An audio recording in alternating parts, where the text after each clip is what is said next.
Hello everyone. Today's video is going to be a making of 6 simple pairs of studs. For that, if you see, I've already started rolling out the slab. The slab is of a thickness of 0.25 centimeters, and I'm using a bunch of cookie cutters in order to get simple shapes. Obviously, after the slab has been made, you would obviously want to smoothen it out, make sure there are no minor cracks or anything of that sort. Make sure it has a smooth surface, and then follow it up with cutting these different shapes using a cookie cutter. These cookie cutters are, they really make your job very, very easy, especially when you have to make little studs like these. That's a little bit of oil. We obviously tend to smoothen the edges, and after you smoothen the edges of each and every piece, you obviously flatten and make sure they're all neat and tidy before beginning to design upon it.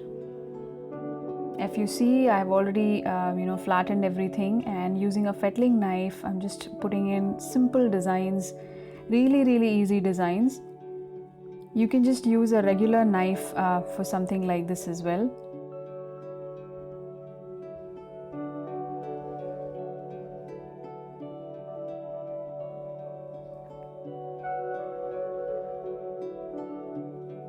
That's a pen cap. Again, part of a pen. You can also use a ballpoint pen refill for this. This is just a nozzle. These earrings are really light in weight, and you can just get so creative with it. Even though they are small pieces, you can still include a lot of designs to these. But I am keeping these particular set of studs very simple, keeping in mind especially those who are just beginning their journey with clay. If you're only starting off, then these earrings are really easy to make, and as you see, I'm using very basic set of tools. Like for example, this one's just a plastic needle, and I just made a little hole over there. These are easy designs to paint as well. This is a floral shaped design, so obviously I'm going to make something which looks like a flower, adding the lines and the details using a fettling knife. So if you see, for most of them I've used a fettling knife, parts of a pen. That's pretty much it. I'm not using anything more sophisticated, or none of those other tools that you have probably seen me use otherwise, which is why I said this is going to be a very appropriate and a very helpful video for those who are just beginning to make terracotta jewelry. It's again part of a pen. I just made a concentric circle over there. Now we can make, we can attach the ghungroo beads and the stick beads to all of these pieces.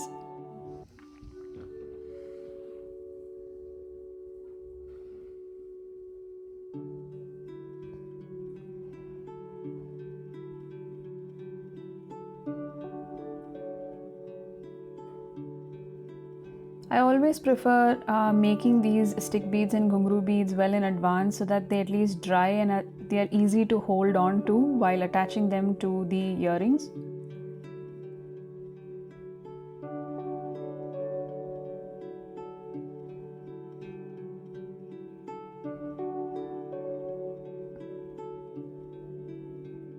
These are small size stick beads.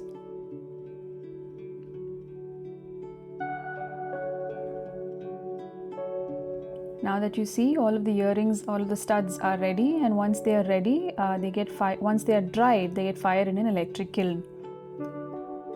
Now this particular, the painting part of this video was shot on the day of Vijayadashmi, and that's the day we received the first snow of the season. So just showing you the view from my balcony. It was a cold day, and obviously it was very little sunlight, probably barely any sunlight actually. And if you see, that's me just playing a little bit with the snow. So let's actually begin painting these. If you see, these are all fired, and I've also laid out all the colors and the paint brushes required to paint upon these. So that's black, All of them are acrylic paints. Gold, red, blue, brown or a burnt umber, hot pink, and a deep green.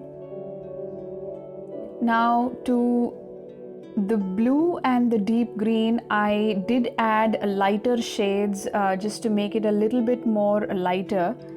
This is just the brushes that I'm using. I'm just using a size 2 and a liner brush 20 by 0.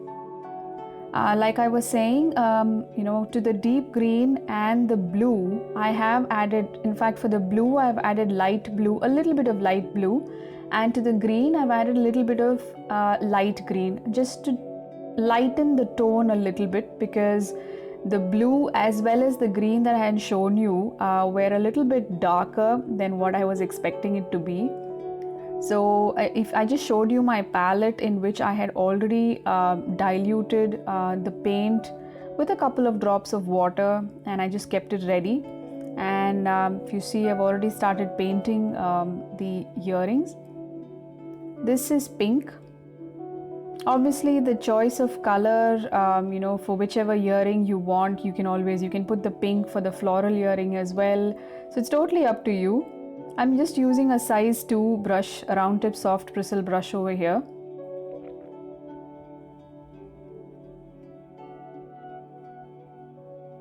Please apply a second coat if needed. Let it dry, let the paint dry between the coats.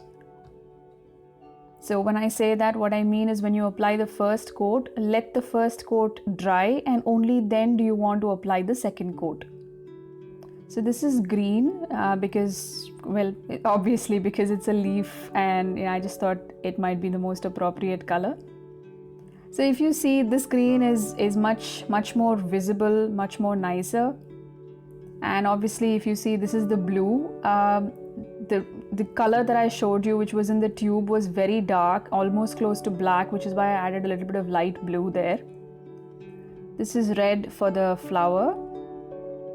If you see, I am not painting upon the stick beads or the ghungroo beads. I'm leaving them, in fact I'm painting very carefully around them so that those can be painted in gold.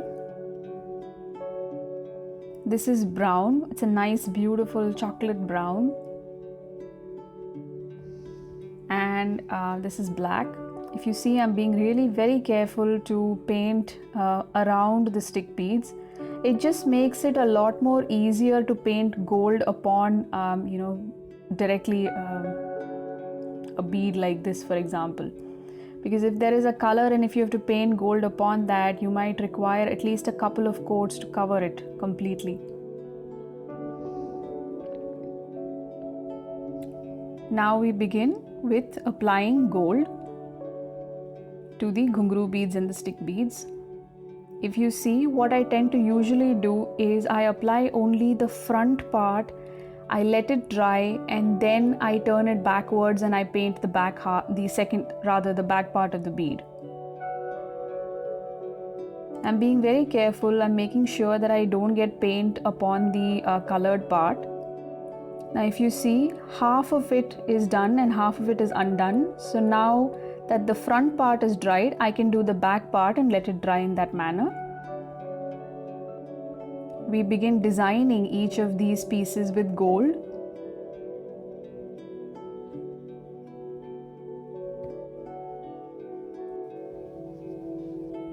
I am using a liner brush for doing all of the designs. I'm just applying gold paint, rather little dots around that particular circle. You can also just draw a round circle around it. That would also look really pretty.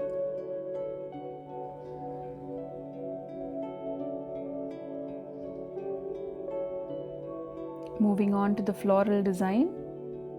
Like I said, I'm going to be using gold. The combination is going to be, color plus gold. So whatever color may be. So here you see me use pink, blue, green, black, red, brown. All of them with the combination of gold is what I'm using. And like I said in the beginning, that all of the paints have been diluted a little bit with a couple of drops of water. The dilution is purely based on how thick or how thin the paint is for you.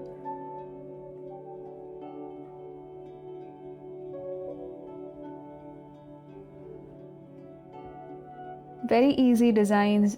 Like I said, in the beginning, that these don't really require that amount of expertise, and I'm sure that even if you are a beginner, you will be able to do these designs with a lot of ease.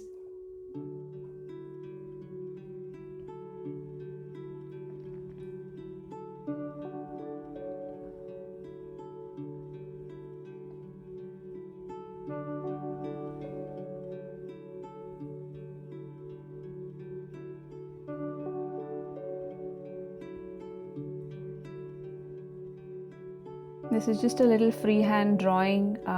You can choose up to you whether you want to, do you want to try this out or not. You can also leave it plain. It looks quite nice, even plain, just with the gold border around.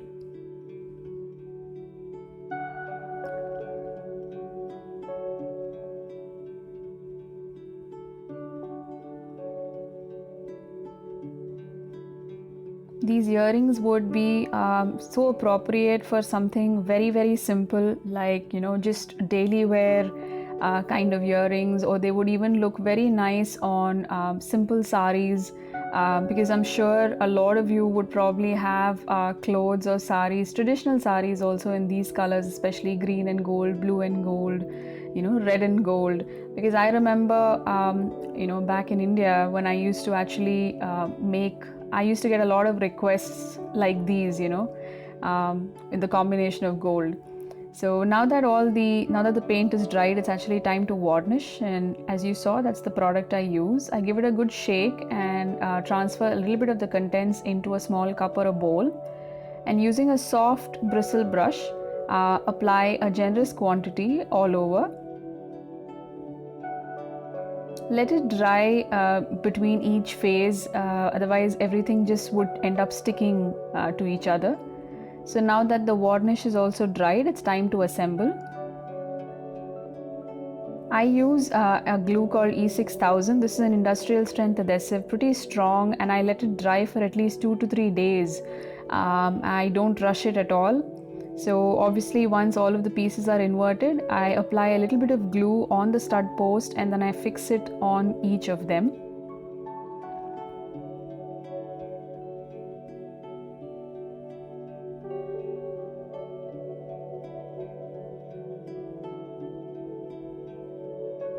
Try to place it as central as possible.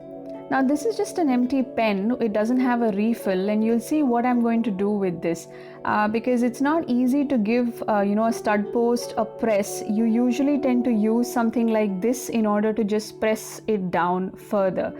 Now I'll show you a side view of this and you'll understand how this works. The stud pin, or the post rather, goes through and you're able to actually push it down, making sure that the stud post is rather affixed on very well to the stud part. So this is it. I really hope you enjoyed watching this video, everyone. Please do let me know, let me know your feedback in the comment section. Thank you so much for your time. Thank you so much for watching. Please do give it a try and let me know how it turned out. Thank you so much once again.